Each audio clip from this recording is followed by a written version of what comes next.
ఇవాల్టి వార్తలు వాస్తవాల్లో మనతోన్నారు BRS party senior నాయకులు పల్లె రవికుమార్ గౌడ్ గారు, రాజకీయ విశ్లేషకులు ఆయచితం శ్రీధర్ గారు. గుడ్ మార్నింగ్ అండి, వెల్కమ్ టు వార్తలు వాస్తవాలు. ఎస్, డిఎస్సి పరేషాన్, తప్పుల తడకగా హాల్ టికెట్లు ఇష్యూ చేస్తున్నారు తలలు పట్టుకుంటున్నటువంటి అభ్యర్థులు. అసలు డిఎస్సి ఆందోళన వేయండి అంటూ చాలా రోజులుగా ఆందోళన కొనసాగిస్తున్నారు డిఎస్సి అభ్యర్థులు. చాలామంది నిరాహార దీక్ష కూడా చేస్తున్నారు. కానీ అటువంటి నిరుద్యోగుల్ని, అటువంటి డిఎస్సి అభ్యర్థుల్ని బలవంతంగా అరెస్ట్ చేసి పోలీస్ స్టేషన్లకు తరలించినటువంటి వైనం మనం చూసాం. బట్ ప్రభుత్వం ముందుకెళ్ళింది, డిఎస్సి నిర్వహణకే ముందుకెళ్ళింది. దాంట్లో కూడా పూర్తిగా తప్పుల తడకగా హాల్ టికెట్లు జారీ చేస్తుంది. ఆ తర్వాత ఒక అభ్యర్థి ఒక చోట, ఒక జిల్లాకు మళ్ళీ ఒక జిల్లాకు దాదాపు 150 కిలోమీటర్ల దూరంలో మార్నింగ్ ఒక పేపర్, తర్వాత ఈవినింగ్ ఒక పరీక్ష పెట్టే విధంగా అభ్యర్థులు మరింతగా ఇబ్బంది పడే విధంగా ఈ వ్యవహారం ముందుకు సాగుతోంది. ఎస్, పల్లె రవికుమార్ గౌడ్ గారు, డిఎస్సి పరేషాన్ ఇట్లా మనకు కనిపిస్తుంది. అభ్యర్థులను ఇంత టెన్షన్ ఎందుకు పెడుతున్నారు? డిఎస్సి నిర్వహణలో కూడా ఒక సమగ్రమైనటువంటి విధానం ఎందుకు అవలంబించలేకపోతున్నది? ముందుగా ఇక్కడ గుడ్ మార్నింగ్ టు అందరికీ గుడ్ మార్నింగ్. అండ్ ముందుగా డిఎస్పి నిరుద్యోగుల పట్ల ఇవాళ అధికారంలో ఉన్నటువంటి కాంగ్రెస్ పార్టీ, పర్టికులర్గా రేవంత్ రెడ్డి గారు, ముఖ్యమంత్రి రేవంత్ రెడ్డి గారు చాలా అమానుషంగా, దుర్మార్గంగా వ్యవహరిస్తున్నారు. ఎందుకు అంటే డిఎస్సిని పర్టికులర్ ఇప్పుడు డిఎస్సి సబ్జెక్టుకి వస్తాయి. స్వయంగా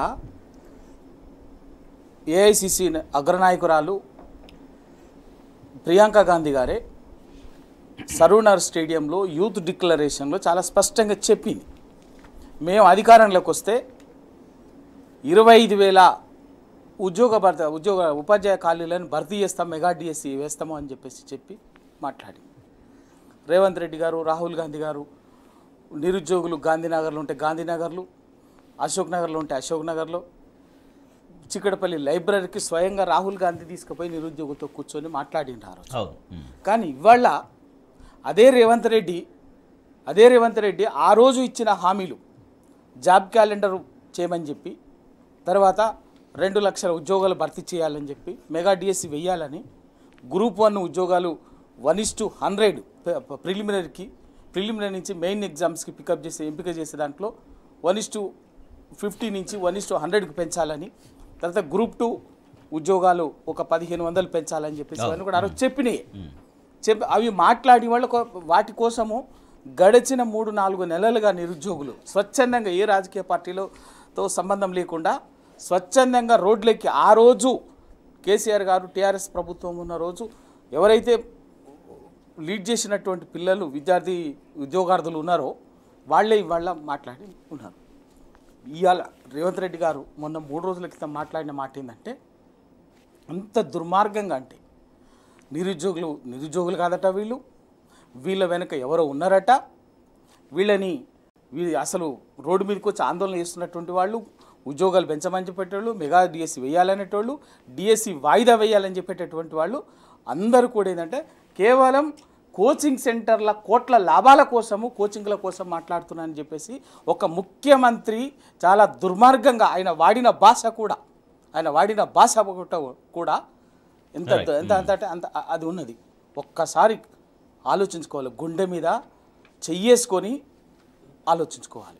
ఇవాళ డిఎస్సిని వాయిదా వేయమని చెప్పేసి చెప్పారు, వెయ్యలే, మొత్తుకున్నారు పిల్లలు. ఎందుకంటే రేపు 18వ తారీఖు నుంచి, ఈ నెల 18వ తారీఖున డిఎస్సి పరీక్షలు స్టార్ట్ అయ్యి 29 ఆల్మోస్ట్ ఈ మంత్ ఎండింగ్ 29 వరకు జరుగుతున్నాయి, 28 వరకు జరుగుతున్నాయి.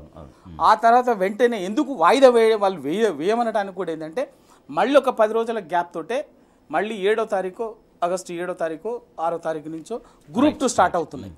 వాటిని దృష్టిలో పెట్టుకొని వెంటనే, ఎందుకంటే చాలా డిఎస్సి రాసినటువంటి వాళ్ళందరూ కూడా ఆల్మోస్ట్ గ్రూప్ 1 రాస్తారు, గ్రూప్ 2 అట్లా. కాబట్టి మేము ఒత్తిడి గురవుతున్నాము. టైం మినిమం వీళ్ళే చెప్పారు, అది కూడా పరీక్షకు మధ్యాహ్నం 30 రోజులుగా ఉండేటట్టు చూసుకుంటాం, గ్యాప్ ఉండాలన్నట్టు కూడా చేయలేదు. అయినా కూడా దారుణంగా బుల్డోజ్ చేసుకుంటా పోయి చేసిండ్రు. ఆఖరికి నిన్న ఇచ్చిన హాల్ టికెట్లు నిన్న స్టార్ట్ అయినాయి. ఆ హాల్ టికెట్లలో కూడా ఎంత గందరగోళం అంటే అంత గందరగోళం. ఒక అమ్మాయి ఉదాహరణకు ఉంది, ఒక స్పెషల్ ఎడ్యుకేషన్ రాసేటటువంటి ఒక స్టూడెంట్, ఒక డిఎస్సి అభ్యర్థికి స్కూల్ అసిస్టెంట్ రాస్తారు, at the same time SGT రాస్తారు. మార్నింగ్ ఏమో ఇక్కడ మేడ్చల్లో సిఎంఆర్ కాలేజ్లో ఎగ్జామ్ సెంటర్ పడ్డది, మేడ్చల్ కండ్లకోయ దగ్గర. రైట్. మధ్యాహ్నం 2 గంటలకేమో నిజామాబాద్లో పడ్డది ఎగ్జామ్ సెంటర్. 3-4 గంటల ప్రయాణం మళ్ళీ. 3-4 గంటల అట్లనే సేమ్ ఇంకొక అభ్యర్థికి మధ్యాహ్నం ఏమో మార్నింగ్ ఇక్కడే పడ్డది కండ్లకొయ్యల ఇదే ఇక్కడ, మధ్యాహ్నం మహబూబ్ నగర్ మేడ్చల్లో. మహబూబ్ నగర్ ఎట్లా ఏంది అసలు వీటన్నిటిని కూడా ఇంత గందరగోళం పెట్టి నిరుద్యోగులు ఇప్పటికే టెన్షన్ పడుతున్నటువంటి నిరుద్యోగులని ఉసురు పోసుకునేటట్టుగా ఉంది. కాబట్టి ఇప్పటికైనా ప్రభుత్వం భేషజానికి పోకుండా మీరిచ్చిన మాట ప్రకారంగా డిఎస్సి వాయిదా వేసి ఇంకా కొంచెం ఏమైనా ఇటువంటి లోటుపాట్లు సవరిస్తే బాగుంటుందని అభ్యర్థుల నుంచి వస్తున్నటువంటి పరీక్ష నిర్వహణ పైన ఒక అనుమానాలు వ్యక్తమవుతుంది. ఎందుకంటే ఆన్లైన్ పరీక్షల్లో అసలు ఉద్యోగాల ప్రక్రియ ఎట్లా ఉంటుంది? ఇప్పుడు హాల్ టికెట్ల విషయంలోనే ఇంత తప్పులు దొరుకుతుంటే తర్వాత ఎగ్జామ్ కండక్ట్ మార్నింగ్ ఒక పేపర్ రాయడానికి, ఈవినింగ్ ఒక పేపర్ రాయడానికి, మార్నింగ్ స్కూల్ అసిస్టెంట్, ఈవినింగ్ ఎస్జిట్ రాయడానికి మళ్ళీ ఇంత 3-4 గంటల ప్రయాణం, ఇంత అవకతవకలు జరుగుతుంటే అసలు ఆన్లైన్ పరీక్ష విధానం ఎట్లా ఉంటుంది, ఉద్యోగాల భర్తీ ప్రక్రియ ఎట్లా ఉంటుంది అన్నటువంటి అయోమయం, గందరగోళం అభ్యర్థులు కనిపిస్తుంది. ఈ గందరగోళానికి కారణం రేవంత్ రెడ్డి గారు ప్రతిష్టగా తీసుకున్నారు. ముఖ్యమంత్రి మంత్రుల స్థాయిలో ప్రతిష్టకు పోవద్దు. ప్రజల అభీష్టం ఏంటి ఆలోచించాలి. సాధారణంగా ఒక నిరుద్యోగి తొందరగా ఎప్పుడు ఉద్యోగం వస్తుందా అని చూస్తాడు. అలా ఉద్యోగం రావాలని కోరుకున్నవాడు తొందరగా పరీక్షలు పెట్టాలంటాడు. కానీ వాళ్ళు ఏమంటున్నారు అభ్యర్థులు, మాకు కొంత సమయం కావాలంటున్నారు. కానీ సమయం ఇవ్వకుండా ప్రతిష్టకు పోవడం అది అమానుషం, ప్రభుత్వానికి తగినది కాదు. ఆలోచించాలి. లేదా అభ్యర్థులను కొంతమంది పిలిపించుకోవాలి, విద్యారంగంలో నిష్ణాతులైన పిలిచి మాట్లాడాలి, జరగాలి. రెండవ తప్పిదం ఏంటంటే సాధారణంగా పరీక్షలు నిర్వహించే ఏజెన్సీల మధ్య ఒక సమన్వయం ఉండాలి. పబ్లిక్ సర్వీస్ కమిషన్ వేరు, డిఎస్సి వేరు, తర్వాత కేంద్ర ప్రభుత్వ రంగ సంస్థల పరీక్షలు ఉంటాయి. ఇవన్నిటిని ఒక సమన్వయంతో ఆలోచించి ఆ తేదీలు ఖరారు చేయాలి. ఎందుకంటే ఒక గ్రాడ్యుయేటు కేవలం ఒక డిఎస్సికి పరిమితం కాదు, రకరకాల పరీక్షలు రాసి అదృష్టాన్ని పరీక్షించుకుంటాడు. కానీ ఈ సమన్వయ లోపం వల్ల ఏమవుతుంది అంటే పరీక్షకు వ్యవధి లేకపోవడం వల్ల అభ్యర్థి ఒత్తిడికి గురవుతుంటాడు. దానివల్ల సరైన ఫలితం రాకపోవచ్చు. ఇవన్నీ చాలా ఉంటాయి, చాలా లోతైనవి. అభ్యర్థులు ఎంత వేడుకున్నా కూడా ప్రభుత్వం ముందుగా ఇదే మేము చేస్తాం, మీరేమైనా చేసుకోండి అనే ధోరణితో ఇవాళ పరీక్ష నిర్వహణ ఇదొకటైతే, ఆ నిర్వహణలో లోపాలు ఎందుకు వస్తాయంటే హడావిడిగా చేస్తే వచ్చే వ్యవహారం. ప్రభుత్వం ఆదేశించింది డిఎస్సి అధికారులని, వాళ్ళు పరీక్ష నిర్వహించాలి, టైం లేనప్పుడు సహజంగానే పొరపాట్లు దొరుకుతాయి, తప్పులు దొరుకుతాయి. దాని ఫలితంగా ఇవాళ ఇందాక మన రవికుమార్ గౌడ్ గారు పేర్కొన్నట్టు ఒక అభ్యర్థి ఒకే రోజు నిజామాబాద్లో, ఒకే రోజు మేడ్చల్లో ఎట్లా పరీక్ష రాస్తారు, ఒక అభ్యర్థి ఒకే రోజు మేడ్చల్లో, ఒకే రోజు మహబూబ్ నగర్లో ఎట్లా రాస్తారు? సాధ్యమయ్యే పని కాదు కదా. అంటే అభ్యర్థులకు పరోక్షంగా ప్రత్యక్షంగా అన్యాయం జరుగుతుంది. కాబట్టి ఇప్పటికైనా రేవంత్ రెడ్డి గారు ఒక హాల్ టికెట్స్ జారీ చేసినంత మాత్రాన కొంపలు ఏమంటుకో, అది పెద్ద ఇష్యూ కాదు. కాబట్టి రేవంత్ రెడ్డి గారు ఆయన విద్యాశాఖ మంత్రి ఆయనే కాబట్టి ఆ నిర్ణయం వెనక్కి తీసుకొని అభ్యర్థులు కోరుకున్నట్టుగా కొంత సమయాన్ని ఇచ్చి పరీక్ష నిర్వహిస్తే బాగుంటుంది. బ్రాహ్మణుల సంక్షేమం కోసం నాటి బీఆర్ఎస్ ప్రభుత్వం ఒక బ్రాహ్మణ పరిషత్తును ఏర్పాటు చేసింది. ఏటా 100 కోట్లు బ్రాహ్మణ పరిషత్ కేటాయించింది. కానీ కాంగ్రెస్ ప్రభుత్వం అధికారంలోకి వచ్చిన తర్వాత బ్రాహ్మణ సంక్షేమాన్ని పూర్తిగా గాలికి వదిలేసింది. అసలు బ్రాహ్మణ పరిషత్తు ఉన్నట్టా లేనట్టా అంటూ ప్రశ్నిస్తూ సీఎం రేవంత్ రెడ్డికి మాజీ మంత్రి హరీష్ రావు బహిరంగ లేఖ రాశారు. దీనిపైన ముఖ్యమంత్రి వెంటనే స్పందించాలనేది ఆ లేఖలో ఆయన చేసినటువంటి డిమాండ్. రైట్, రవికుమార్ గౌడ్ గారు, అన్ని వర్గాల సంక్షేమం కోసం నాటి బీఆర్ఎస్ ప్రభుత్వం పాటుపడినటువంటి విధానానికి ఒక ఉదాహరణగా బ్రాహ్మణ సంక్షేమం అని చెప్తారు. సో బ్రాహ్మణ సంక్షేమం ఎట్లా ఆయా కుటుంబాల్లో ఆనాటికి ఒక ధైర్యాన్ని నింపింది, ఒక భరోసాను కల్పించింది. ఇవాళ కాంగ్రెస్ ప్రభుత్వం ఆ బ్రాహ్మణ సంక్షేమాన్ని ఎందుకు కొనసాగించలేకపోతోంది? ఇప్పుడు కేసీఆర్ గారు తెలంగాణ రాష్ట్రం సాధించిన వెంటనే ఎందుకు అంటే ఉద్యమ క్రమంలో అన్ని వర్గాలతో ఇంటరాక్ట్ అయ్యాడు ఆయన. అవును, 14 సంవత్సరాల పాటు ప్రతి వర్గంతో కూడా గంటల తరపున ఆ వర్గానికి సంబంధించినటువంటి బాధితులతోటి, విద్యావంతులతోటి ఇంటరాక్ట్ అయినటువంటి వాళ్ళు. దాంతో ఆయనకు ఒక అన్ని వర్గాల పట్ల ఒక స్పష్టమైనటువంటి అవగాహన వచ్చింది. అందులో భాగంగానే అందుకే మొట్టమొదటి బడ్జెటే 2014 అధికారంలోకి వచ్చిన మొట్టమొదటి బడ్జెటే ఆ రోజే గవర్నమెంట్ లైన్ కూడా దానికి ఒక లైన్ తీసుకున్నది. ఒక చట్టము రాజ్యాంగం పరిదే కాదు, సంక్షేమానికి పరిపాలనకు ఒక మానవీయ కోణం ఉండాలనేటువంటి ఒక సోషల్ హ్యూమన్ టచ్ని ఇచ్చి దాని కంటిన్యూషన్గా 10 ఏళ్ల పరిపాలన కొనసాగింది. అందులో భాగంగా అన్ని వర్గాల సంక్షేమం, అభ్యున్నతి రెండింటిని ముఖ్యంగా ఇంతకాలంగా ఎవ్వరు కూడా పర్టికులర్గా మొత్తం ఇంత 70 ఏళ్ల ప్రజాస్వామ్య దేశంలో ఏ రాష్ట్రంలో కూడా ఎవరు ప్రత్యేకంగా ఆలోచించినటువంటిది ఏంటంటే బ్రాహ్మణ వర్గానికి సంబంధించి. ఎందుకంటే అది ఒక ఎలైట్ సెక్షన్, అప్పర్ కాస్టు, బ్రాహ్మణులు అనగానే ఒక విద్యావంతులు మొత్తం అదన్నటువంటి ఒక ఉంటుంది. కానీ అక్కడ వాస్తవంగా ఏంటంటే ఆ వర్గమే వాళ్ళ ఆర్థికంగా సామాజికంగా గౌరవంగా ఉన్నది. కానీ ఆర్థికంగా ఆ కుటుంబాలు దానిని వృత్తి దాంట్లో కూడా ఉన్నటువంటి వైదికానికి అనుబంధంగా ఉన్నటువంటి పనిచేస్తున్నటువంటి వాళ్ళ పరిస్థితి చాలా దయనీయంగా ఉన్నది అనేటువంటిది గ్రహించినటువంటి కేసీఆర్ గారు ఈ వర్గం కోసం కూడా ప్రత్యేకంగా ఆర్థికంగా చేయూతనివ్వాలన్నటువంటి ఉద్దేశంతో ఒక ఎక్సర్సైజ్ చేసి ఆ వర్గానికి సంబంధించి తెలంగాణలో ఉన్నటువంటి వాళ్ళతోటి ఎక్సర్సైజ్ చేసి బ్రాహ్మణ పరిషత్ని ఏర్పాటు చేసి కేవీ రమణాచారి సీనియర్ ఐఏఎస్ ఆఫీసర్ని రమణాచారి గారిని రిటైర్డ్ ఐఏఎస్ రమణాచారి గారిని చైర్మన్గా బ్రాహ్మణ పరిషత్ ఏర్పాటు చేసి ప్రత్యేకంగా ప్రతి సంవత్సరం 2017 ఏర్పాటు చేసి అప్పటి నుంచి మొన్నటి వరకు కూడా ప్రతి సంవత్సరం 100 కోట్ల బడ్జెట్ ఇచ్చి ఆ బడ్జెట్లో భాగంగా ఆ బడ్జెట్ని ప్రధానంగా ఏంటంటే వాళ్ళకి చేస్తున్నటువంటిది వాళ్లకు విదేశీ చదువుల కోసం కానీ తర్వాత ఇక్కడ స్థానికంగా ఉపాధి కోసం కానీ స్వయం ఉపాధి వాళ్లకు దానికోసం అని చేస్తూ వాళ్ళు ఏర్పాటు చేసింది వాళ్ళని సంక్షేమం. అట్లాగే వయోవృద్ధులైనటువంటి పురోహితులకు వాళ్ళు కూడా ఒక గౌరవ వేతనలాగా అటువంటి అన్నీ కూడా ఏర్పాటు చేసి దానికి ఒక మొడాలిటీస్ అందరితో మాట్లాడి చేసి కానీ అన్నీ చేసి ఒక బ్రహ్మాండంగా ఒక హోప్ క్రియేట్ చేసి కానీ గవర్నమెంట్ మారిన 7 నెలల కాలంలో ఈ రోజు వరకు ఏంటంటే ఇప్పటివరకు పరిస్థితి ఏంటంటే 7 నెలల కాలంగా ఆ బ్రాహ్మణ పరిషత్తులో పనిచేసే ఉద్యోగులకే జీతాలు లేవు, గౌరవ వేతనాలు లేవు. ఇక్కడ వాళ్ళ సంక్షేమం కోసం మిగతా వాటి కోసం అక్కడక్కడ సూర్యాపేటలో, ఖమ్మంలో, హైదరాబాద్లో అక్కడ కొన్ని చోట్ల సదనాలు కట్టిండు. ఆ సదనాలు కూడా అసంపూర్తిగా నిలిచిపోయినాయి.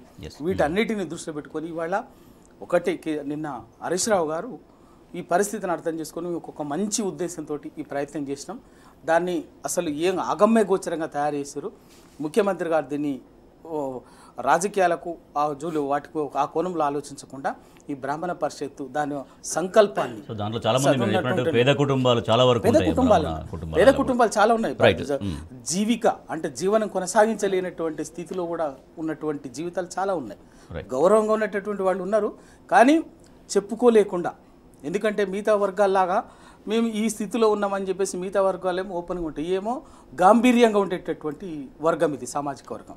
ఆ గాంభీర్యంగా గౌరవంగా కడుపు కాలుతున్నా కూడా బయటికి చేయి చాచే స్థితిలోని నాకు అనే పరిస్థితుల్లో ఉండే వర్గం. కాబట్టి ఈయన మనసెరిగి కేసీఆర్ గారు చేపట్టినటువంటి కార్యక్రమం కాబట్టి దాన్ని కొనసాగించి వాళ్ళ దాని బ్రాహ్మణ పరిషత్తు కార్యక్రమాల్ని దాన్ని ఏ లక్ష్యాల కోసం అయితే పెట్టిందో దాని సంకల్పాన్ని అదేవిధంగా కొనసాగించడం అనేది మంచిది అని చెప్పేసి వాళ్ళ శ్రీధర్ గారు, బ్రాహ్మణ పరిషత్తు ఏర్పాటు ఆ సమయంలో మీరు కూడా చర్చలలో పాల్గొన్నారు, అప్పుడు ఉన్నారు. సో బ్రాహ్మణ పరిషత్తు లక్ష్యం ఏ లక్ష్యంతో నాటి బీఆర్ఎస్ గవర్నమెంట్ తీసుకొచ్చింది, ఎటువంటి లక్ష్యాన్ని చేరుకోగలిగింది ఆ రోజుల్లో? మరి ఇప్పుడు ఈ 7 నెలల కాలంలో ఎందుకు బ్రాహ్మణ పరిషత్తు, బ్రాహ్మణ సంక్షేమం పూర్తిగా విస్మరించే దిశగా ఈ ప్రభుత్వం వ్యవహరిస్తుంది? సో దాన్ని ప్రశ్నిస్తూ నిన్న హరీష్ రావు గారు లేఖ రాశారు ముఖ్యమంత్రికి. దీనిపైన ముఖ్యమంత్రి ఏ రకంగా స్పందించాల్సినటువంటి బాధ్యత ఉంది? సామాజిక న్యాయం, సమన్యాయం రెండూ అవసరం పరిపాలనలో. సామాజిక న్యాయం ఉండాలి. దశాబ్దాలుగా శతాబ్దాలుగా పీడనకు, అణిచివేతకు, వివక్షకు గురైన అట్టడుగు వర్గాలను కూడా పైకి తీసుకురావాలి. వాళ్ళకు ఒక సామాజిక భరోసా కల్పించాలి, గౌరవం కల్పించాలి. అదొకటైతే సమన్యాయం కూడా ఒకటి ఉంటుంది. ఆ సమన్యాయం సూత్రం ప్రకారమే అగ్రవర్ణమైనప్పటికీ కూడా బ్రాహ్మణులు, ఇందాక రవికుమార్ గౌడ్ చెప్పినట్టుగా అగ్రవర్ణాలు, తర్వాత ఊళ్ళల్లో ఒక గౌరవ ప్రతిష్టలు ఉంటాయి, వాళ్ళకి ఆభిజాత్యం ఉంటుంది, అభిమానం ఉంటుంది. ఇవన్నీ కాదనం. కానీ గ్రామీణ ప్రాంతాల్లో ఉండే పురోహితులు కానీ పట్టణ ప్రాంతాల్లో ఉండే పురోహితులు అత్యంత పేదరికాన్ని అనుభవిస్తున్నారు. మీకు ఒకటే ఉదాహరణ చెప్తాను. మీరు చిక్కడపల్లి రోడ్ మీద వెళ్తూ ఉంటే అక్కడ పొద్దున లేవగానే బ్రాహ్మణులంతా ఆ గద్దెల మీద కూర్చుంటారు షాపుల ముందు. అంటే అడ్డా కూలీలు ఎట్లయితే ఒక చోటుకు వస్తారో పొద్దున లేవగానే ఏ కూలీ దొరుకుతుందా అని, అట్లాగే బ్రాహ్మణులు కూడా తమకేమైనా ఉపాధి దొరుకుతుందా, ఎవరైనా మమ్మల్ని పిలుస్తారా, శుభకార్యాలకు అపరకర్మలకు పిలుస్తారా అని అక్కడ కూర్చుంటారు. ఆ స్థాయికి వచ్చేసారు. ఇక గ్రామీణ ప్రాంతాల్లో ఉండే పురోహితుల పేదరికం చెప్పడానికి వీలేదు. ఇవన్నీ గమనించే ముఖ్యమంత్రి కేసీఆర్ గారు ఆ రోజులు బ్రాహ్మణ పరిషత్ ఏర్పాటు చేశారు. ఏడాదికి 100 కోట్లు కేటాయించారు బడ్జెట్లో. బ్రాహ్మణ పరిషత్కి వల్ల నాకు తెలిసి ఒక 400-500 కుటుంబాలు ఇప్పుడు యాజ్ అండ్ టుడే ఆ స్కాలర్షిప్తో పేద బ్రాహ్మణ కుటుంబాల పిల్లలు విదేశాల్లో చదువుకుని మంచి ఉద్యోగాలు సంపాదించి స్థిరపడ్డ వాళ్ళు ఉన్నారు. ఇంకొందరు చదువుతూ ఉన్నారు. అంతేకాకుండా పేద బ్రాహ్మణులు ఇంట్లో లేదా తమ ఊళ్ళోనే ఏవైనా చేసుకుంటాం స్వయం ఉపాధికి బెస్ట్ పథకం ఒకటి ప్రారంభించారు. అంటే చిన్న అమౌంట్స్, పెద్దవే కాదు, 2 లక్షలు 3 లక్షలు ఇవ్వడం, వాళ్ళు ఏదో చిన్న చిన్న షాపులు అవి పెట్టుకోవడం, చిన్న చిన్న ఉపాధి కల్పన చేసుకోవడం. ఇవి కాకుండా వేద పండితులు వాళ్ళు జీవితకాలం అంతా వేదాలకు, ఆ యజ్ఞాలకు, యాగాలకు అంకితమై వృద్ధాప్యానికి వస్తారు 75 ఏళ్ళు అయిన తర్వాత. ఏమి చేసుకోలేరు, వాళ్ళకు ఒక స్కాలర్షిప్. అట్లాగే వేద పాఠశాలలకు. ఈ రకంగా ముఖ్యమంత్రి గారు కేసీఆర్ గారు అప్పుడు ఒక సమగ్రమైన విధానం ఏర్పాటు చేశారు. సో దీంట్లో ఎన్ని విభాగాలు ఉంటాయి బ్రాహ్మణ పరిషత్తులో? అంటే విదేశీ విద్యా పథకం ప్రధానమైంది, తర్వాత స్వయం ఉపాధి పథకం, తర్వాత వేద పాఠశాలను ప్రోత్సహించడం, వేద పండితులను ప్రోత్సహించడం, ఇలాంటి ప్రధానంగా ఉంటాయి. 100 కోట్లు ఏడాదికి బడ్జెట్. ఇక ఇప్పుడు జరుగుతుంది ఏంటంటే 6 నెలల నుంచి వేతనాలు లేవు, తర్వాత బెస్ట్ పథకం కింద ఇచ్చే సహాయం లేదు. ఇవాళ ఒక చాలా దుర్భరమైన పరిస్థితి ఏంటంటే, ప్రమాదకరమైన పరిస్థితి. గత ప్రభుత్వం ఇచ్చిన స్కాలర్షిప్ ఆమోదం పొందిన తర్వాత విద్యార్థులు విదేశాలకు వెళ్ళిపోయారు. డబ్బులు రిలీజ్ కావాల్సి ఉండే, డైరెక్ట్గా బ్రాహ్మణ పరిషత్తు ఆయా యూనివర్సిటీలకు చెల్లిస్తుంది. కానీ ఇప్పుడు అన్నీ స్తంభించిపోవడం వల్ల ఆ విదేశాల్లో చదువుకుంటున్న దాదాపు 400-500 మంది పిల్లల యొక్క భవిష్యత్తు అగమ్య గోచరంగా మారింది. కారణం ఏంటంటే పరీక్ష ఫీజు కట్టకపోతే లేదా ఫీజు కట్టకపోతే వాళ్ళు అలో చేయరు. ఆ కట్టే స్తోమత ఇక్కడ కుటుంబాలకు ఉండదు. ఆ డోలాయమానంలో ఇవాళ చాలామంది విద్యార్థులు ఉన్నారు. కాబట్టి ఇప్పటికైనా రేవంత్ రెడ్డి గారు ఆయన గత ప్రభుత్వం సరే మీరు రాజకీయంగా విమర్శలు చేయవచ్చు, కానీ ఒక మంచి పథకాలు ఏవైతే పెట్టిందో దాన్ని కొనసాగించే ప్రయత్నం మాత్రమే చేయాలి. రైట్ రవి గారు చెప్పండి. ఇప్పుడు గ్రామీణ ప్రాంతాల్లో చాలామంది పేద పౌరోత్సవంలో జీవితం చేసినటువంటి వాళ్ళు వృద్ధ ఉన్నారు. వాళ్ళకి 5,000 గౌరవ వేతంలాగా, అదే సరే వృత్తిలాగా ఇచ్చేది. 5-6 నెలలకు అది కూడా ఆగిపోయింది. పాప అది వస్తేనే బతికే స్థితిలో ఉండేటువంటి. ఎందుకంటే మిగతా వాళ్ళకన్నా ఇంకో పనులు చేసుకుంటారు, చేసుకోలేరు. ఒకటి ఎటువంటి ఆస్తులు ఉండవు వీళ్ళకు, భూములు కానీ మిగతా కానీ ఉండవు, వేరేది ఉండదు. ఇది తప్ప ఇంకా కనీసం 6 నెలలుగా ఆ గౌరవ వృత్తి కూడా ఇచ్చేటటువంటి పరిస్థితిని ఆపి, ఇప్పుడు 6 గ్యారెంటీలు కాదు, తర్వాత అన్ని పథకాలు పెంచిస్తామని కదా, అవన్నీ పక్కన పోయినాయి. అసలు ఉన్న వ్యవస్థను కూడా కొనసాగించలేకపోతున్నారు. ఆందోళన ఇటువంటి ఏంటంటే ఇదొక ఒక మానవీయ కోణంలో ఒక సామాజికంగా లోతుగా ఆలోచించి పెట్టింది ఇది. ఇందాక ఇప్పుడు మిత్రులు శ్రీధర్ గారు చెప్పినట్టుగా సమన్యాయము దానికో మానవీయ కోణం నిజంగా కూడా ఏంటంటే ఇంకోటి ఏంటంటే మిగతా బడుగు బలహీన వర్గాలు అయితే ఆకలి అయింది అనుకోండి, రోడ్డు మీదకి వచ్చి కొట్లాడతారు, నాకు ఆకలి అవుతుందని ఒక నా పరిస్థితి ఇదని చెప్పేసి చెప్పుకోవటానికి సంకోచించారు. కానీ ఈ వర్గం ఏమంటుందంటే కడుపులో ఆకలి ఉన్నా కూడా బయటికి మాటలు చెప్పుకోలేని స్థితిలో గాంభీర్యంగా బతుకుతుంటారు. ఎందుకంటే వాళ్ళు తరతరాలుగా వచ్చినటువంటి ఆ సోషల్ స్టేటస్ని దాన్ని బియాండ్ దట్ వాళ్ళు ప్రవర్తించలేరు, వ్యవహరించలేరు. కాబట్టి కొంచెం దాచిపెట్టుకొని ఉంటారు. అందుకే దాన్ని గ్రహించే, ఆ కడుపులో ఆకలిని గ్రహించే కేసీఆర్ గారు వీళ్ళకి ఇప్పుడు మనం చెప్పినట్టుగా అన్ని స్కీమ్స్తో పాటు ఈ పౌరోహిత్యము ఇటువంటి వైదికంలో వృత్తిలో కొనసాగినటువంటి వాళ్ళందరూ కూడా గౌరవ వేతనంగా నెలకు 5,000 ఇచ్చేటటువంటి పద్ధతిని పెట్టింది. వాళ్ళు కూడా చాలామంది 70, 75 ఏళ్ళు 80 ఏళ్ళ వాళ్ళు ఉన్నటువంటి వాళ్ళు ఉన్నారు. వాళ్ళకు జీవనాధారం ఇదే గౌరవ వృత్తే. 4-5 నెలలు 5-6 నెలలుగా ఆగిపోయి ఉంటే వాళ్ళు దయచేసి ప్రభుత్వం బేసిజానికి పోకుండా వేరే పోకుండా ఇలా కొంచెం కాపాడుకోవాల్సినటువంటి అవసరం ఉన్నది. కాబట్టి తక్షణమే ఆ బ్రాహ్మణ పరిషత్తుకి ఇవ్వాల్సినటువంటి 100 కోట్లు కేటాయించాలి. కొనసాగిస్తున్నటువంటి ప్రతి స్కీమ్ను కూడా దీన్ని పూర్తి చేయాలి. దీనిపైన ప్రభుత్వం స్పందిస్తుంది అనుకుంటున్నారు? ఎందుకంటే మాజీ మంత్రి హరీష్ రావు గారు ఈ పాయింట్ లేవదీస్తూ లేఖ రాశారు. సో ఇప్పటికైనా ముందుకు వచ్చి ఆ బ్రాహ్మణ సంక్షేమాన్ని కొనసాగించే పద్ధతులు ఏమన్నా మళ్ళీ అవలంబిస్తుంది అనుకుంటున్నారా గవర్నమెంట్? అంటే గవర్నమెంట్ ప్రతిష్టకు పోతుంది. ముఖ్యమంత్రి రేవంత్ రెడ్డి గారు చెప్పారు కదా, అసెంబ్లీ సాక్షిగానే కేసీఆర్ గారి గత ప్రభుత్వం గుర్తులు ఏవి ఉంచమని మన వాళ్ళు చెప్పేస్తామంటే ఇదేనేమో మరి. అంటే మంచి పథకాలు ఉంటాయి. ఇప్పుడు ముఖ్యమంత్రి కేసీఆర్ గారు అసెంబ్లీలోనే చెప్పారు, ఆయన ముఖ్యమంత్రిగా ఉన్నప్పుడు రాజశేఖర రెడ్డి గారు ప్రభుత్వం ప్రవేశపెట్టిన 108 ఏదైతే అంబులెన్స్ పథకం ఉందో అది చాలా గొప్ప పథకం, అదే పేరుతో కొనసాగిస్తున్నారు. ఆ సంస్కారం కానీ ఆ ఇది కానీ పాలకులకు ఉండాలి. ముఖ్యమంత్రి రేవంత్ రెడ్డి గారు రాజకీయంగా కేసీఆర్ గారిని విభజించవచ్చు, రేపు ఎన్నికల్లో ఓడించే ప్రయత్నం చేయవచ్చు, ఫిరాయింపులను ప్రోత్సహించవచ్చు, అవి కారణం, అవి రాజకీయ ప్రక్రియలు అవన్నీ. కానీ ఒక మంచి పథకం గత ప్రభుత్వం ప్రవేశపెడితే ఆ సమాజానికి ఉపయోగకరమైనది అయితే ఈ ప్రభుత్వం కూడా దాన్ని అనుసరించాల్సిన బాధ్యత ఉంది తప్ప ప్రతిష్టపోతే అది ఒక వర్గానికి అన్యాయం చేసినట్టే అవుతుంది. రాష్ట్రంలో మరణం మృదంగం కొనసాగుతోంది. ఎవరో ఒకరు ఎక్కడో ఒక చోట ఆత్మహత్యకు పాల్పడుతున్నారు. చాలా చాలా బాధాకరం. నిన్న నల్గొండ జిల్లా కట్టంగూరు మండలం ఈదులూరు అనే గ్రామానికి చెందినటువంటి నేత కార్మికుడు ఆత్మహత్యకు పాల్పడ్డాడు. ఉపాధి లేక, అప్పుల భారం మోయలేక. మరోపక్క రైతుల బలవన్మరణం కూడా నిన్న కనిపించింది. రైతులు నల్గొండ జిల్లా రైతు ఒకతను, తర్వాత జనగామ జిల్లా రైతు ఒకతను. ఒకవైపు వర్షాభావ పరిస్థితి, ఒక అప్పుల భారం పెరిగి ప్రభుత్వం నుంచి ఎటువంటి ఒక భరోసా లేకపోవడం వల్ల రైతులు బలవన్మరణం పాలయ్యారు. సో ఈ ఆత్మహత్యల పరంపర ఇట్లా కొనసాగాల్సిందేనా? ఇక ప్రభుత్వం ఎటువంటి ఒక భరోసా కల్పించదా అన్నటువంటి ప్రశ్న వాళ్ళ కనిపిస్తోంది. రవికుమార్ గౌడ్ గారు, ఎవరో ఒకరు ఎక్కడో ఒక చోట ఆత్మహత్యల పరంపర కొనసాగుతున్నది, అత్యంత బాధాకరం. సో నిన్న నేతన్న ఆత్మహత్య, తర్వాత ఇద్దరు రైతుల బలవన్మరణం. ఈరోజు చర్చలో అనుకోకుండా కూడా మాట్లాడినటువంటి అంశాల్లో కూడా ఒక 3-4 అంశాలు కూడా మనుషుల జీవితాలకు, చావు బతుకులకు సంబంధించినది జరిగింది. చర్చగా మాట్లాడింది. ముందు నిరుద్యోగులకు సంబంధించి, డిఎస్సీ అభ్యర్థులు నిరుద్యోగులకి. 2 ఇందాకనే బ్రాహ్మణ పరిషత్తు దానికి సంబంధించి. 3వది ఇప్పుడు మాట్లాడుతున్నటువంటి నేతన్న ఆత్మహత్య, రైతుల ఆత్మహత్య. నిజంగా కొంత బాధాకరమైన విషయం ఏంటంటే దీంట్లో ఆలోచించాల్సింది, ఈ మూడిట్లో కూడా ఒక్కసారి ఆలోచిస్తే ప్రభుత్వ పాలన వైఫల్యం కనిపిస్తుంది స్పష్టంగా. రాజకీయాలు తప్ప ప్రభుత్వము నిజంగా కొత్త ప్రభుత్వం వచ్చిన వెంటనే పరిపాలన మీద దృష్టి పెట్టుంటే అసలు ఇవేవి సమస్యలు అయ్యేవి కావు. పరిపాలన మీద దృష్టి పెట్టకుండా కేవలం రాజకీయాల మీద రాజకీయ కక్షపూరిత వ్యవహారాల మీద బేసజాలకు పోయి చేయటం వల్లనే వస్తున్నటువంటి సమస్య. ఇప్పుడు వాస్తవంగా చేనేత నల్గొండ జిల్లా కట్టంగూరు ఈదులూరు గ్రామంలో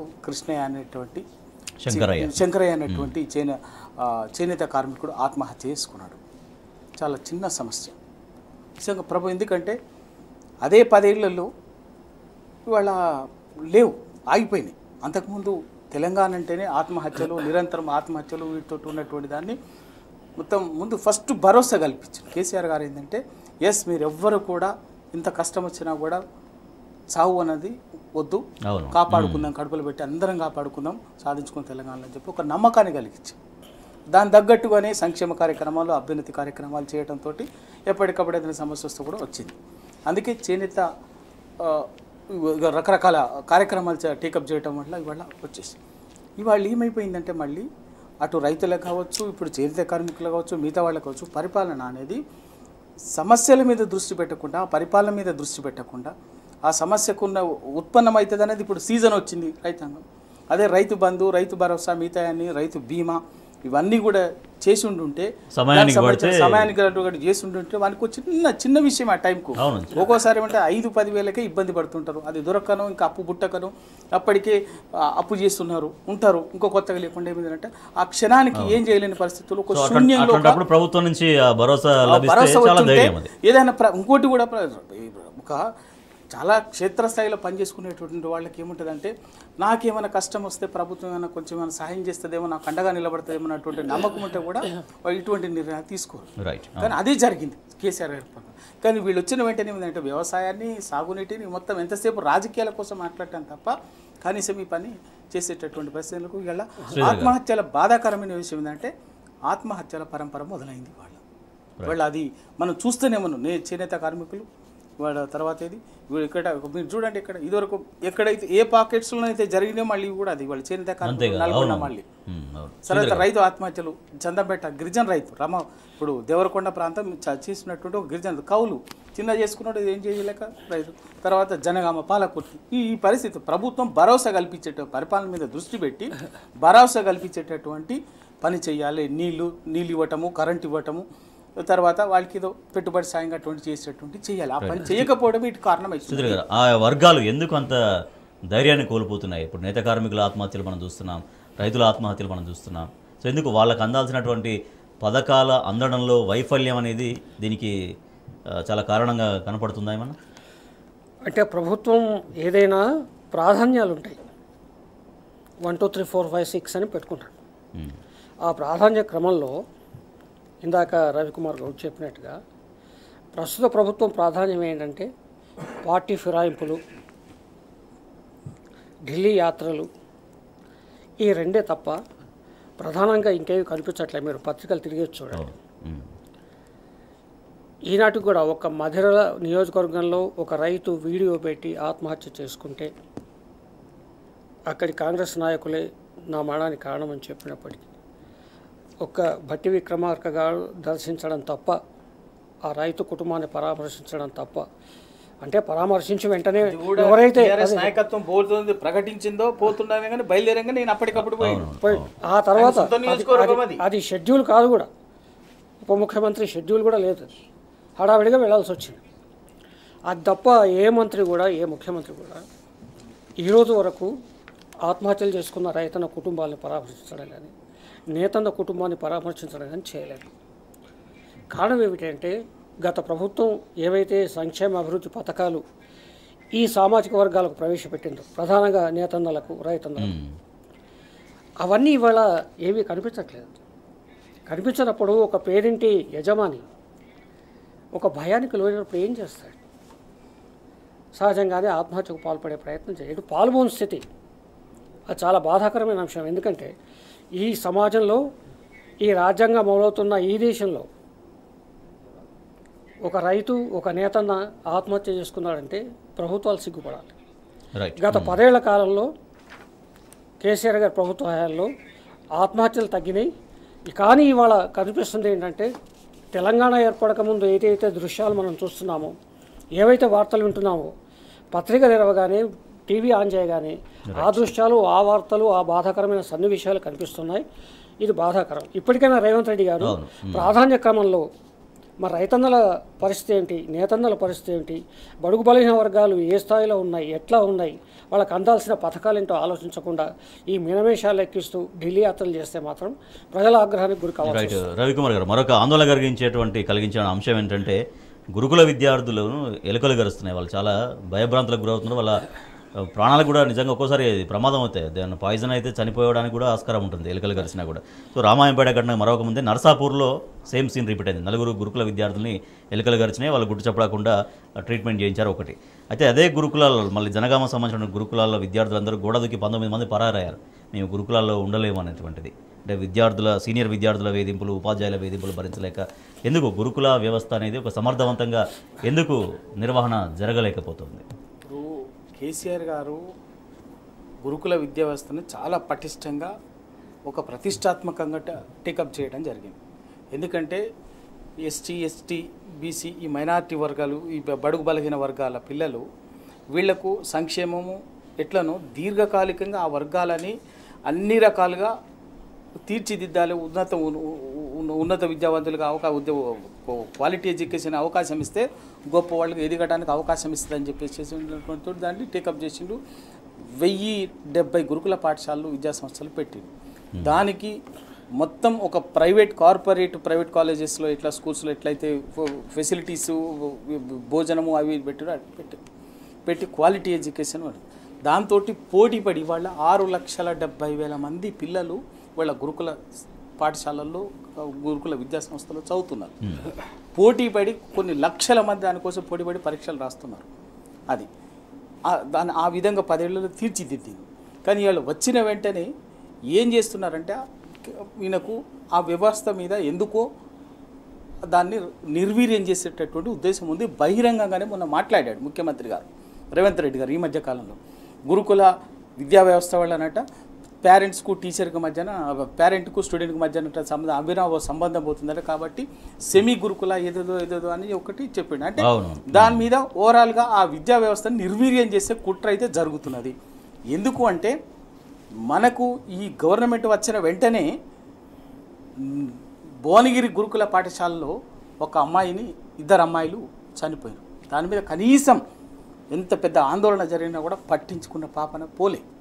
అట్లాగే ఇప్పుడు మీరు చెప్పేటటువంటి, ఎందుకంటే ఉద్దేశపూర్వకంగానే ఈ గురుకుల పాఠశాలని, గురుకుల విద్యా వ్యవస్థని నిర్వీర్యం చేసే కుట్ర జరుగుతున్నది. సో చెప్తున్నా నిన్న పెంబర్తి జ్యోతిపూర్ బాపులే హాస్టల్లో 19 మంది చనిపోతేనే ప్రభుత్వం అంత చేస్తేనే కనీసము పట్టించుకోలేదు అంటే ఇంకా ఇప్పుడు అక్కడ పరిస్థితులు ఏ స్థితిలో ఉన్నాయో అందుకోసం పిల్లలు పారిపోవడము, ఇవన్నీ కూడా వసతులు, మౌలిక సదుపాయాలు మిగతా అన్నిటి కూడా పూర్తిగా నిర్లక్ష్యము. ఎందుకంటే ఈ వ్యవస్థను ఉద్దేశపూర్వకంగా నిర్వీర్యం చేయదలుచుకున్నాడు. చాలా స్పష్టంగా కనిపిస్తున్నది.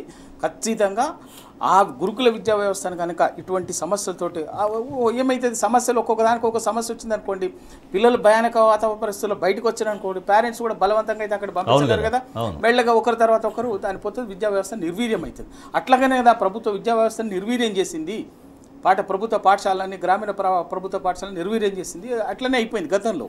94-95 వరకు అద్భుతంగా ఉన్నటువంటి ప్రభుత్వ విద్యా సంస్థలు 2000 సంవత్సరం 2005 వరకు వచ్చేసరికి ప్రభుత్వ విద్యా వ్యవస్థలన్నీ పాఠశాలన్నీ ఖతం అయిపోయింది. వాటిని అదే విధంగా తీసుకుపోయే ప్రయత్నం కుట్ర జరుగుతుంది. ఇట్టి పరిస్థితుల్లో గురుకుల విద్యా వ్యవస్థను కాపాడుకోవాల్సిందే.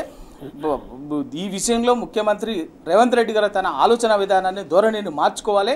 గురుకుల విద్యా సంస్థలో ఉన్నటువంటి సమస్యల మీద దృష్టి పెట్టి సమస్యలు పరిష్కరించి వాటిని నిలబెట్టకపోతే మాత్రం చాలా తీవ్ర పరిణామాలు. శ్రీధర్ గారు, చివరిగా గురుకుల వ్యవస్థ విద్య మొన్నటిదాకా చాలా గొప్పగా వెలుగొందింది. విద్యార్థులు, వారి తల్లిదండ్రులు అయితే గురుకులాల్లో జాయిన్ కావడం కోసం పోటీ పడేవాళ్ళు. ఇప్పుడు వరుసగా ఇటువంటి ఘటనలు రోజోటి తెర మీదకి వస్తుంటే ఆయా విద్యార్థుల్లో, ఆయా తల్లిదండ్రుల్లో, ఆయా వర్గాల్లో ఎంత ఆందోళన పెరిగిపోతుంది ఇంకా రాను రాను. చాలా అందరూ చిన్నపిల్లలు తల్లిదండ్రులకు దూరంగా ఉంటారు. మరి ఇలాంటి సంఘటనలు జరుగుతుంటే మాత్రం ప్రభుత్వం తీవ్రంగా స్పందించాలి. ఏదో మాట మాట్లాడి చేతులు దులుపుకోవడం కాదు, స్పందించి దాని పరిష్కార మార్గాలు ఆలోచించాలి. ఇక గురుకుల వ్యవస్థ పట్ల ఒక రెండవ భావం ఉంది. సెమీ గురుకుల వ్యవస్థ ఏర్పాటు చేస్తామన్న మాటలు మరి ముఖ్యమంత్రి గారి నుంచి వచ్చాయని రవికుమార్ గారు చెప్పారు. బడుగు బలహీన వర్గాలు, ఎస్సీ, ఎస్టీ, బీసీ, మైనార్టీలకు ఒక వరం గురుకుల వ్యవస్థ. శంకరన్ గారు ఒక పెద్ద దార్శనికతో ఆయన వ్యవస్థ స్టార్ట్ చేస్తే, మరి ఏదైతే ఈ గురుకుల వ్యవస్థ ఉందో మీరు గమనించండి, ఈ వర్గాలు ఏవైనా ఎవరు పైకి వచ్చారు, ఎదిగి వచ్చారు, మంచి ఉన్నత స్థానాల్లో ఉన్నారంటే గతంలో వాళ్ళు ఎప్పుడో ఒకసారి గురుకుల విద్య అభ్యసించిన వాళ్ళు. ఇలా విద్యా వ్యవస్థలో ప్రిన్సిపల్ సెక్రటరీ బుర్ర వెంకటేశం గారు అదే గురుకుల పాఠశాల నుంచి వచ్చినటువంటి అవును, ఆయన ప్రిన్సిపల్ సెక్రటరీ కాబట్టి గురుకుల సర్వేల్ గురుకుల పాఠశాలలో నుంచి చదివి ఇలా ఐఏఎస్ టాపర్గా వచ్చినటువంటి పేదలకు ఆయన టాపర్ 16th ర్యాంకు. మరి పేదలకు, బడుగు బలైన వర్గాలకు ఒక వరంగా ఉన్న, ఒక ఆధారంగా ఉన్న ఈ వ్యవస్థను రక్షించాలి, దీన్ని బలోపేతం చేయాలి. గతంలో కేసీఆర్ గారు ప్రభుత్వం ఉన్నప్పుడు వేలాదిగా గురుకులాలు పెట్టేసింది, అందరికీ అందుబాటులోకి తెచ్చింది, పిల్లలు చేరారు. ఒక దశలో ప్రైవేటు రెసిడెన్షియల్ పాఠశాలలు కూడా నిద్రపోకుండా వాళ్ళు భయపడ్డారు. విద్య ఒకటే కాదు, ఇంకా అనేక యాక్టివిటీస్ కూడా దాంట్లో చాలా మంది పర్వతాలను అధిరోహించిన వాళ్ళు కూడా మాలవత్ పూర్ణ ఎక్కడి నుంచి వచ్చిన అమ్మాయి అదే కదా. ఇవాళ ప్రపంచవ్యాప్తంగా అమ్మాయి గుర్తింపు ఉందంటే కారణం ఏంటి? ఎవరెస్ట్ అవరోధించి అట్లా చాలామంది ఉన్నారు రాణిముత్యాలు. మరి అటువంటి ఒక అద్భుతమైన వ్యవస్థను నిర్వీర్యం చేసే ప్రయత్నం చేయడం మాత్రం మంచిది కాదు. ఎప్పటికైనా కానీ రేవంత్ రెడ్డి గారు ప్రాధాన్యాలు గుర్తించి మరి సంక్షేమ హాస్టళ్ళు, గురుకుల హాస్టళ్ళు ఎట్లా ఉన్నాయి, ఏమిటి, వాటికి సంబంధించి ఒక రివ్యూ పెట్టేసి వెంటనే ఇలాంటి పరిహరించే ప్రయత్నం చేయాలి. రైట్. సో తద్వారా అంటే నేను ఇందాక అడిగినట్టుగా తల్లిదండ్రులు ఒక భరోసా కోల్పోకుండా, గురుకులాలంటే భయపడిపోకుండా ఏం చేయాల్సినటువంటి అవసరం ఉంది? వన్ వర్డ్లో చెప్పండి. ఒకటి, గురుకుల విద్యా వ్యవస్థ అనేది ఇవాళ రేపు భవిష్యత్తులో అద్భుతమైన మానవ వనరులను అందించేటటువంటి వ్యవస్థగా చూడాలి. దాన్ని కేవలం ఏదో ఎవరి కోసం, మంచి కోసమే, దేనికోసం అనుకుంటా ఈ దేశానికి, ఈ రాష్ట్రానికి అవసరమైనటువంటి అద్భుతమైనటువంటి మానవ వనరులను తీర్చిదిద్దేటువంటి చేయాలి. దానికి అవసరమైన మౌలిక సదుపాయాలు, అక్కడ రక్షణ, వసతులకు సంబంధించి ప్రత్యేకంగా ప్రభుత్వము దృష్టి పెట్టి గతంలో ఎటువంటి విధానం కొనసాగించారో అదేవిధంగా చేయాలి. నిర్వీర్యం చేసే ఆలోచనలు కానీ కుట్రని కానీ మానుకోవాలి. Right, thank you so much Palle Ravikumar Goud garu. Thank you so much హాయచితం శ్రీధర్ గారు. ఇది ఇవాల్టి వార్తలు వాస్తవాలు. చూస్తూనే ఉండండి టీ న్యూస్.